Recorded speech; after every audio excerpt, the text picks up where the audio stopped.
सुहाइल भाई इशफाक हमारे साथ हैं, इनसे भी बात करते और इनसे पूछते कि खुदा ने इनकी जिंदगी में क्या काम किया है। जी भाई इशफाक। मसीह खुदा मेरा आप सबको मेरी तरफ से सलाम।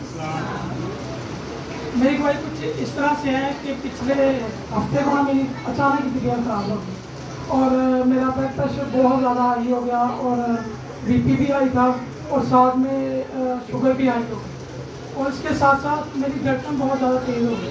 मुझे समझ नहीं आया, एकदम से मुझे हॉस्पिटल लेके चले गए, लेकिन मेरा ईमान था कि मैं भाई साहब से दुआ करवाऊँगा तो मैं ठीक हो जाऊँगा। और वहाँ पे जब उन्होंने मेरी ECG वगैरह करनी शुरू की तो मैंने अपनी मिसेज से कहा कि आप मेरी भाई साहब से बात करवाएं।